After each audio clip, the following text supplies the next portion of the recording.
Since DeVonta's next stop is the NFL, Brandon, our resident wide receiver, is DeVonta a can't-miss NFL star? Absolutely, Jenna. If you asked me this 5 years ago, 6 years ago, I would have probably said I need to see more, right? Meaning, when you make that transition from college to the NFL, it's hard.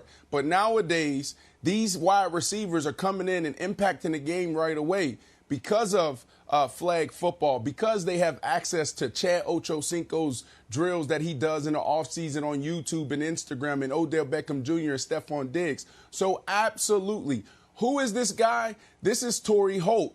But his savviness, this is Ochocinco and his route running. This is Stephon Diggs and his explosiveness, being able to stop and start, and his agility to shift gears. He's also Davante Adams from a playmaker standpoint. This dude can do it all. I don't want to put him in a box, but the thing that makes him really special and separates himself from everyone else, Nick, is his humility. This is a superstar. I knew he was special when he called me and he said, Brandon, please connect me with Ocho. I want you two to show me how to be a pro, show me how to be better on the field. I said, kid, I don't know if I can show you how to be better on the field, but I definitely can show you how to take care of your body. I can show you how to play 13, 15 years. This dude is special, Wilds. All right, so Brandon, my question is, he looks like he's can't-miss prospect, and I hope he succeeds. Why are there so many sneaky great wide receivers who succeed in the NFL? So if he goes super high, here's a list of some guys who went scattered, we'll say.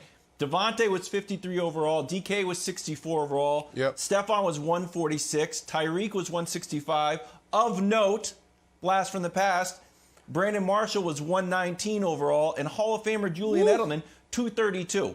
So I had to put together a pie chart that I wanted you to sort of get your take on. I don't think it's right, but it's just what my gut was. Can we throw up the pie chart? I'm claiming scheme, 45% of it, where you go into the league like, oh, good news, I'm Davante Adams. I'm with Aaron Rodgers, great. I should probably put that under QB. So blue is QB, 15%, and skill, 40%. What's your take on this? Is this close or, also full transparency, I texted this to Brandon, pre-show. Yeah. He didn't just automatically make a graphic.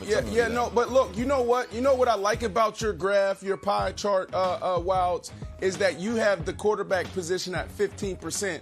A lot of people would make that probably the biggest part of the pie on this chart. Yeah. So you got that right.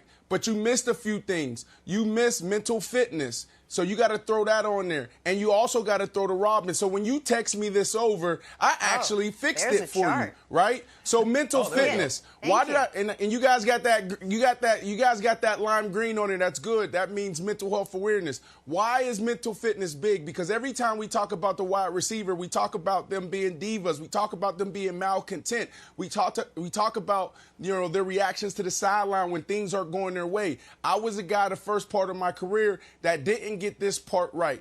If you are a wide receiver, you got to understand your talent only takes you so far. You're the only position on the field that your success lies in everyone else's hands. So you got to be able to control your emotions. So this is the most important thing. And then you have skill. Skill is important. Obviously, if you can't catch the damn ball, you can't play wide receiver. Then let's go to scheme. If I went to the Wildcat offense, to the Miami Dolphins instead of Mike Shanahan, the West Coast, and being in that type of offense, I probably wouldn't have averaged 100 catches, in my first couple of years. And then the quarterback.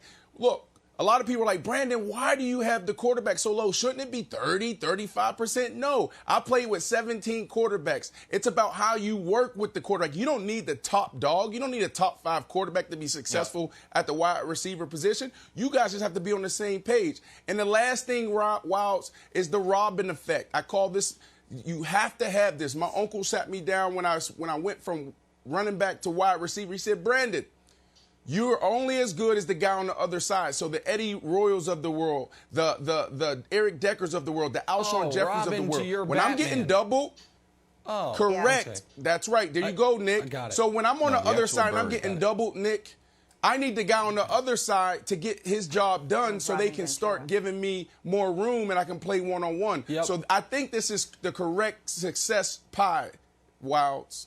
So listen, I'm not gonna argue with Brandon's pie. I would be one of the people that would say quarterback should be bigger. I think Brandon's perspective is, I think skill and quarterback on that pie need to, for every receiver, take up 40%. And the fact of the matter is, the more skill you have, the smaller percentage the quarterback matters. I understand why it's like, well, I can succeed with 17 different quarterbacks. But with certain guys like, I don't know, fake Hall of Famer Julian Edelman, he can only succeed with an awesome quarterback. So for Edelman, it's like 2% skill, 38% quarterback. For Brandon, a different way. Off my guy. But I've got a different question, because what we've heard with the draft, the reason running backs don't typically go high as of late is because, well, you can get a great one in the 3rd, 4th, 5th round. And Wildes was kind of alluding to this, but I want to take it a step further, because DeVonta Smith is probably going to be the first wide receiver taken, and he should be. By the way, if people weren't watching last night, that stat line is the first half. He messed up his knuckle in the very beginning of the second half, didn't play. He legitimately could have had a 400-yard, 6-touchdown championship game. But if we look over the last few years, the first few wide receivers taken in the draft are not the guys who would be taken if you had to do it over again. This past year, I'm not saying Ruggs and Judy, 2 Bama guys, by the way, aren't going to be very good, but I think it's fair to say Justin Jefferson, if you had to do it again, would go first, and you could argue Claypool would be the next guy off the board. The previous year, the 2 best receivers, I think, were both the Ole Miss guys, A.J. Brown and DK Metcalf. But who were the first wide receivers taken? It's N'Keal Harry and Hollywood Brown. A couple years prior, you had 3 wide receivers, Brandon, go super high. I'm doing it off the top of my head. But Corey Davis, Mike Williams, and the Ross kid, who has now bounced around the league. There were really good wide receivers in that draft. None of them considered John Ross. John Ross, who went to Cincinnati, and now he's not with Cincinnati anymore. He was super fast. I think he was like the 9th pick. So I just, why do you think Ross, now we're in a spot where I think we have more excellent receivers in the league right now than ever before, but it's not necessarily the guys who are being taken profiling as an excellent receiver, the way DeVonta Smith obviously will profile out as an excellent receiver. Why do you think that's happening? Well, it's because of what Wildes presented to us, that pie chart. Like, think about it. DK Metcalf, you're right. He probably was the best guy in that draft, but there was a big question mark around him when it came to his route running ability. At the top of the route, instead of coming out of his route in 5 steps, he was coming out 7, 8. But Wildes hit it on the head. If you put DK Metcalf with Aaron Rodgers, he goes from 1,300 yards to potentially 1,700 yards, right? So you got to think about scheme. You got to think about quarterback. There's so much to go into it. Hollywood Brown, he's in an offense that went for 3,000 yards rushing the last 2 years. So if you put him in a better situation, what could he possibly do? So I think there's a lot to it. But to your point and how you laid out what guy went where, I think you're dead on there. Like, if you can do it again in retrospect, I think the drafts the last couple years will be different. Thanks for watching. Subscribe here to get the latest from the show. Also, be sure to check out more of the best clips from First Things First, or go watch a few segments from our other shows on FS1.